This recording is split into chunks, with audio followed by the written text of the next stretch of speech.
Thank you for joining us today. We're talking about some of the most important people in your life, if you're a church leader or a pastor and a pastor, the staff or the lead volunteers. What do they do best together? How do you keep a teamwork? Give me a T-E-A-M. How do you do it? What's so important about teamwork and staff or lead volunteers? Why is it important in your church or others? Jim? Well, it develops chemistry, and if you get teams that are going in the same direction, they love each other. Some of the ways I think about doing that is celebrate events in their lives, whether it's birthdays, even childbirths or anniversaries, and I would say training them, loving on them, spending time in prayer together is critical. When you pray together, you stay together, but you soon find out when you do life with them, and sometimes it's even better away from the church, bringing them for gatherings, you begin to see if there's good chemistry there. All right, you're just meeting together. What do you do to help lead volunteers or staff? Well, we meet together and we pray together is a big one. Worship together is a very big one, and our church is meaningful to us.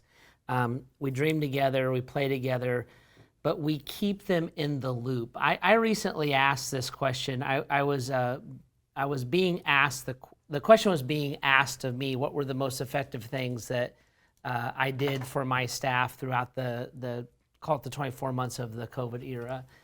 And so I wasn't sure, so I asked the staff. I'm like, hey guys, what was helpful for you? What came back again and again was, you kept us in the loop. We felt like we were a part of the process. We prayed together, we worshiped together, and you were real with us.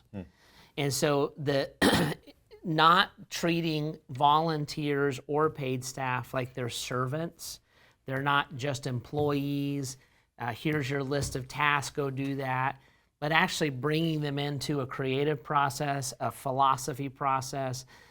You lead them through that. As a leader, you need them to land where you need them to land.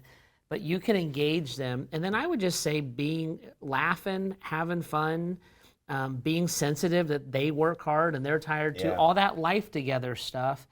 And the same thing with volunteers. We work mostly with volunteers here. We'll bring them in, we call it prior and privileged information. So they know about things before the rest of the congregation does. And they're a part of those processes, and it gives them that ownership. Yeah, Informing is huge. And volunteer appreciation, we have a volunteer appreciation night where we acknowledge our volunteers, have fun games, give them a special gift, but let them know that they're important. That's a huge one. It just is. Talk about more. Why is it so important that your lead volunteers, some of them who've been in the church 40 years, that they feel informed, they feel they're on the team with you? Well, if you're in the know, you feel important. Like you took the time to let them know what's going on, and sometimes I'll even communicate that way. Hey, you're the first ones to know this. It makes them feel valuable. Yeah, and I would, using your example of in the church for 40 years, if you're not gleaning their wisdom and then their input, you're passing on a resource. So sitting down and having that conversation with them, getting their thoughts about your thoughts, and letting them give their input is a big deal. When we do a vision campaign, the first thing I do is sit down with our lead volunteers, and I run my ideas past them.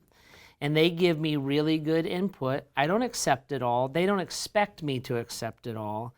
But when I then go present that big vision, they hear their voices in it. So it's not my vision, it's our vision.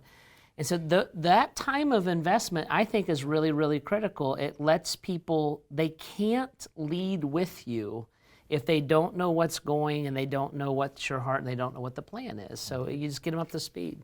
It means you think about it as a pastor or a leader of the church, that you involve people. What are the worst things church staffs or lead volunteers, but especially thinking of staff that meets together at the office, or what are the worst things that can happen? Isolation. Yeah, huge. If volunteers or a staff member begins to isolate, it's almost like a toxin has been dumped over your staff. You walk down the hallways or through the hallways and someone begins to pull away. What generally happens is there's not chemistry there. Then gossip begins to surface, then cliques begin to surface, and if you don't shut that off, then it's very dangerous. But isolation We is call it huge. silos. Right. Yep, Yeah. I wrote that down too. Siloing, working people to death. Like there are often seasons, like the Christmas season, or for your children and your youth staff, a summer season is often very busy for them. So making sure that as their leader, you allow them to have breaks and breathers in there. You know, Jeff, thinking about that recently, if it's been a hard season, I just was recently, went through our offices. Our offices normally close at 4:30, and so we have paid staff that's there. I went through and said, we're leaving an hour and a half early today with pay. You guys have worked so hard, and just let them leave. And they were like, whoa, get to go. Yeah, These go. are your kids and your wife? Yeah, I think a big habit that's a negative habit that staff can fall into is entitlement. Oh, yeah. And I think the minute that a paid staff person starts to see that paycheck as a reward for their job, as opposed to a blessing of doing ministry, you're in trouble. And we talk to our staff about this a lot, and they're wonderful about it. But I often use an illustration of a man named, his name is Rich. He's a mail carrier. I'm like, don't forget that your paycheck is a result of Rich being out in sub-zero temperature, worshiping God through his tithes and offerings. So we try to keep that in perspective.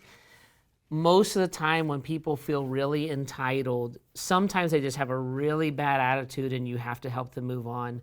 Most of the time they're exhausted and they're just worn out and they need a breather, and you try to get them one and they come back with a better attitude. The reason I know that is because I'm that way. I'm like, you don't pay me enough, and I just like, what I need is a nap and I need some rest. So those habits and a culture like that, And even walking into an office, instead of just sending a group email, give them some face time to your volunteers and staff. It's meaningful. We do say thank you. Yeah. All the time we should. Yep. It's easy. Most of your paid staff made the same decision to work in ministry that you made as a pastor. Yep. They could make more money, they could do whatever else with their life, but they feel called to it and they want to serve the Lord. And in that, it's more of a brotherhood, sisterhood than it is a boss employee. You're right, Jeff. And I would look at my staff, I tell them sometimes, I'm like, if I have to be your boss, that's actually on you. I'd rather be your partner. I'd rather be your brother and your friend. If I have to kick into boss mode, I don't really want to be there. I'll do it. And the same thing's true with volunteers. If I have to now come and straighten this out, I don't want to do that. I'd rather dream with you and lead with you, and that culture is huge. It'd be like if you're quoting Ephesians 5 to your wife all the time. The husband is the head of the wife. Yeah. You're in trouble. Yeah, let me know how that goes. Yeah. And the same thing when you lead staff or lead volunteers, to thank them, to love them, to pull together. A quarterback often takes the blocking tackles and guards out to eat the day before the game or the week before to say, I need you. And we need the people of the church. We pull together. Thank you for joining us on a huge subject for a country church, for a solo pastor church, for a team church that leads, to thank and to pull together as a team. You're with Pastorpedia. It's about pastoring and being with people and honoring Jesus Christ. With Jeff Bogue, Jim Brown, Knute Larson. Thank you very much.